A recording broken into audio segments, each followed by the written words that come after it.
የሕዝብ ተወካዮች ምክር ቤት የግብርና ጉዳዮች ቋሚ ኮሚቴ የህብረት ሥራ ማህበራትን ለማሻሻል በቀረበው ረቂቅ አዋጅ ላይ የባለድርሻ አካላትንና የህዝብ አስተያየት ይፋዊ መድረክ አካሂዷል። ረቂቅ አዋጁ ከሀገሪቱ ለውጥ ጋር የሚጣጣሙ አንቀጾችንም በማከል የህብረት ሥራ ማህበራት በኢኮኖሚው ላይ ያላቸው ሚና ለማሳደግ በሚያስችል መንገድ የተዘጋጀ ነው። ሳምሶን በላይ ተጨማሪ አለው። የህብረት ሥራ ማህበራት አዋጅ ጸድቆ ወደ ስራ የገባው በ2009 ዓ.ም ነው። የአዋጅ ከለውጡ በፊት የነበረና ኋላ ቀርና ባህላዊ ስርዓት ብቻ የሚከተል በመሆኑ ለእድገት ማነቆ ሆኗል። ይህንኑ ችግር ለመቅረፍ የህብረት ሥራ ማህበራት ማሻሻያ ረቂቅ አዋጅ ተዘጋጅቶ በህዝብ ተወካዮች ምክር ቤት የግብርና ጉዳዮች ቋሚ ኮሚቴ አማካኝነት የባለድርሻ አካላት የህዝብ አስተያየት ይፋዊ መድረክ ተካሂዶበታል። ነባሩ አዋጅ በሀገራዊ ሪፎርም የተካተቱ በርካታ ጉዳዮችን ያላቀፈ በመሆኑ ማሻሻል ማስፈለጉ ተጠቁሟል። ይሄ አዋጅ የቆየው የኢትዮጵያ የህብረት ሥራ ታሪክ ይጫነዋል። ምንም እንኳን ገጠርና ከተማን ለማስተሳሰር ፍላጎት ያለው ቢሆንም ምንም እንኳን በቢዝነስ እይታ እየተመራን ኮኦፐሬቲቭስን ማዘመን አለብን የሚለውን ነገር የያዘ ቢሆንም ግን ደግሞ ሀገራዊ ሪፎርሙን አያውቀውም። የማክሮ ኢኮኖሚ ማሻሻያ ሪፎርሙን አያውቀውም። የብዝሃ ዘርፍ የኢኮኖሚ ማሻሻያውን አያውቀውም። በጣም ትልልቅ የሆኑ እስከ ታች እስከ ቀበሌ ድረስ እየተተገበሩ ያሉ ሀገራዊ ኢኒሼቲቮችን አያውቃቸውም።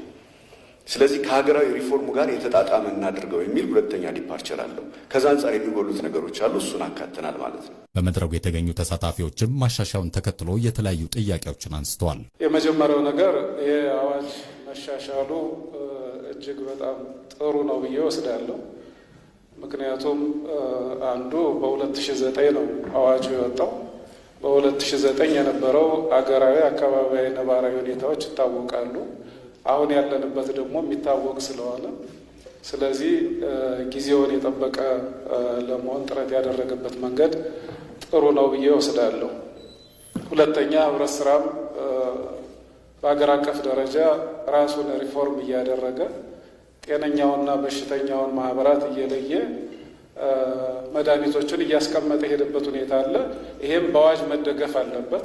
ስለዚህ ይህም ተገቢ ነው ብሎ መውሰድ ይቻላል። የቀረበልን የአዋጁ ማሻሻያ በጣም ጥሩ ነው። የህብረት ሥራ ማህበራት አቅም አባል ነው። አባሉ ከፍ ካላለ ጠንካራ አይሆንም ህብረት ሥራ ማህበሩና ከመነሻው 10 ሰው አደራጅተን ጠንካራ ህብረት ሥራ ማህበር መፍጠር አንችልም። ገንዘብ ቁጠባ ላይ እሱ ላይ በየህብረት ሥራ ማህበራቱ ቢቀመጥና እሱ ቢሻሻል በጣም ወሳኝ ነገር ነው ብዬ አስባለሁ። እንደ እኛ አካባቢ ነባራዊ ሁኔታ ያው እኔ ከክልል ጀምሮ እስከ ዞን ያለው ብዙ ነገሮች ለዩኒዮኖች ድጋፍ እየሰጡ ይገኛል። ይሁን እንጂ ይሄ ድጋፍ በተለየ ኢንቨስትመንትን መሬት ከማስፋፋት አንጻር ቦታ የሌላቸው ዩኒዮኖች፣ ቢሮ የሌላቸው ዩኒዮኖች፣ አንዳንድ ኢንቨስት ቦታ የሌላቸው ዩኒዮኖች ትኩረት ብሎ ቢያካትት ጥሩ ይመስለኛል። ለማጠናከር ያህል ነው። የህብረት ሥራ ማህበራትን ሀገራዊ የገቢ ድርሻ ለማሳደግ የሚያስችሉ አንቀጾች በረቂቁ የተካተቱ ሲሆን ከተሳታፊዎች የተነሱ ሀሳብና አስተያየቶችን እንደ ግብዓት ተወስደዋል። አጠቃላይ በአገር አቀፍ ደረጃ የህብረት ሥራ ማህበራት ያላቸው ሼር ይህንን ስትራቴጂ አወጥተናል። ያወጣነው ስትራቴጂ በስትራቴጂ ዘመን ማብቂያ በ2027 ላይ የገበያ ድርሻን 50 ከመቶ እናደርስ ነው እያልን ያለን። ስለዚህ እዚህ ላይ ህግ ማሻሻያውን አድርገን ካልሰራንበት በስተቀር ውጤት ልናመጣ አንችልም። ፋይናንስ አክሰስ ጋር በተያያዘ አጠቃላይ ካፒታል ከ1 ትሪሊየን በላይ እንዲሆን ነው በስትራቴጂክ እቅዳችን ውስጥ የያዝ ነው ማለት ነው። ይሄ በጣም ትልቅ ቁጥር ነው። አሁን ላይ 100 ቢሊዮን አይሞላም።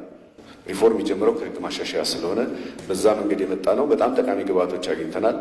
ማሻሻያው በ9 ዋና ዋና ጉዳዮች ላይ ያተኮረ ሲሆን ከነዚህ መካከል አደረጃጀት፣ የድርሻ ሽያጭ፣ ኦዲት፣ ጠቅላላ ጉባኤ ላይ ያተኮሩ ነጥቦች ይጠቀሳሉ። አስረጃ አካሉ ፈጥኖ እንትኑ ይላክልን በጽሁፍ ምላሽ ዝርዝር እያንዳንዱ አንቀጽ ከነቅድሙ የተነሱ ተጠቅሶ በደንብ የዳበረ እና ወሳኝ የሆነ ጽሁፍ ምላሽ እንዲሰጠን ያስፈልጋል። የአሰራር ስርዓቱ ኦልሬዲ ስለሚያዝ ማለት ነው።